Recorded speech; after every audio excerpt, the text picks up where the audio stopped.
Welcome to DigCit Impact 2019 during DigCit Summit.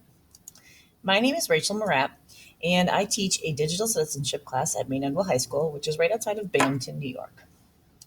Back in 2014, I realized that we had many more Chromebooks in our building, and I wanted to make sure that the kids who were not only navigating the space of the digital world in school, but outside of school, were learning how to do that in a way that was not going to leave a permanent mark on their social brand and who they would become in the future. So, really, I wanted to make them aware of their future selves. And one of the ways I thought we could do that was by introducing a digital citizenship class. And so I've been teaching this class every semester since then. It is open to 10th through 12th graders because typically our ninth grade classes, students are, their schedules are too full in order for this elective to fit in.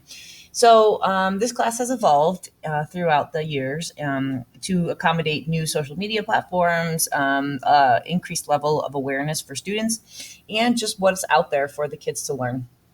And much of what we do in our class is student driven. So I'm going to explain one of the projects that we worked on back in 2017.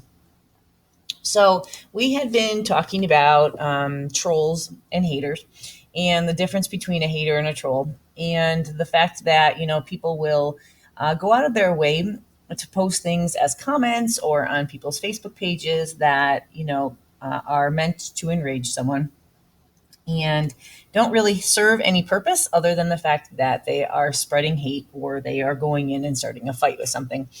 And so the kids and I had been investigating, what all that entails. And I came to school on the morning of October 2nd, 2017, to watch and listen to the tragedy in Las Vegas unfold.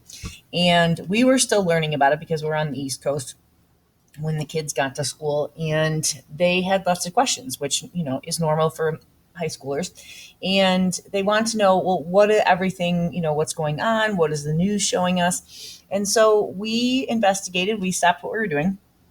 And it was first period class. I remember we came in and we looked at what the news reports were, and some of the kids saw some of the comments rolling in, and we didn't really know anything about it yet. We didn't know, what the situation was. We didn't know what the motive was. We didn't know the any information about the shooting itself other than the fact that it had happened. And so they got looking at the comments on the news stations and saw that there were a lot of people putting hateful comments about the victims, and we didn't even know anything about the victims. And so they really got talking about the fact that this is ridiculous and that they wanted to do something about it. And so they decided that we were going to have a week of positivity. And so we stopped what we were doing again and we brainstormed, what can we do? And so they came up with 5 days of activities for us to participate in. Some were online, some were offline. For example, we had hot chocolate set up in the Welcome Center for people to enjoy for free when they came into school. We had stickers that we were handing out.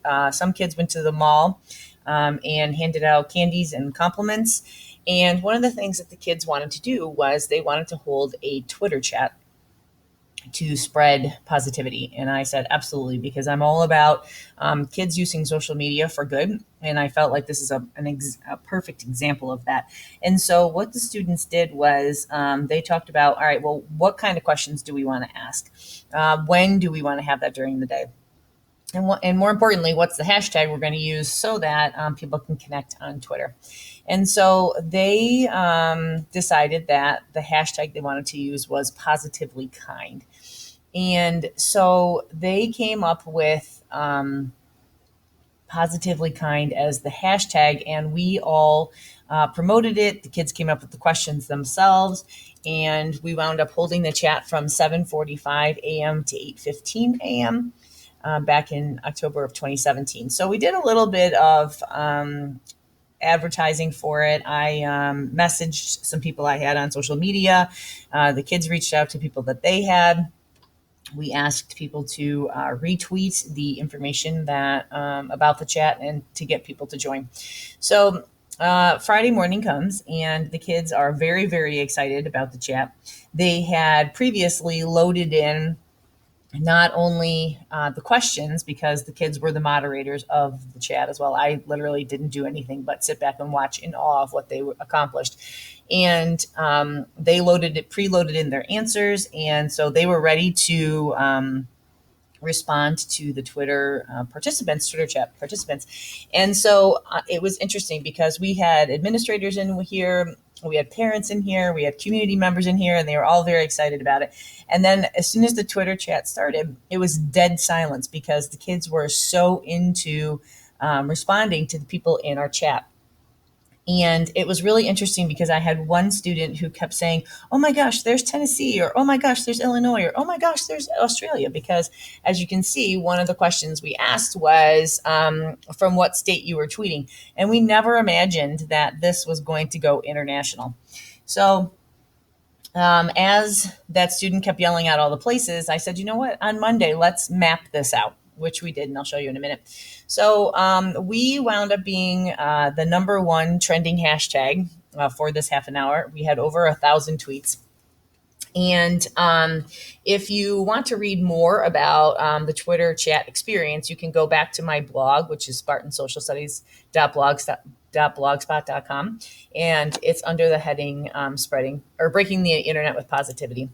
And so these questions really got the kids thinking and connecting with people all over the world, which you'll see in a second. And for example, when they were mapping them, you can see that, obviously we had a lot of people in the Northeast because, 7:45 is really early out on the West Coast. And so they were very excited that they had all of those. But then when you add in the people that were international, and I am aware that this is not anywhere where anybody lives in Australia, but they didn't specifically say where in Australia they were from. So the kids just dropped a pin there.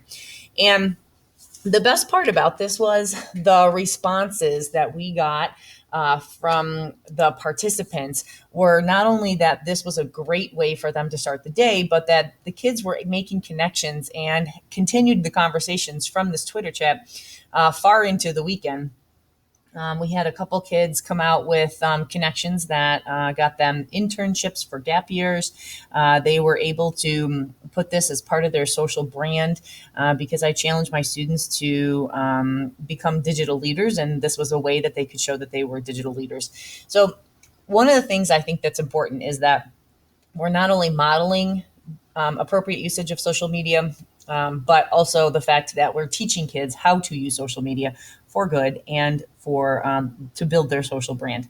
So I'd love to connect if you have any questions, or you want to join our class, or you'd like to be part of an activity.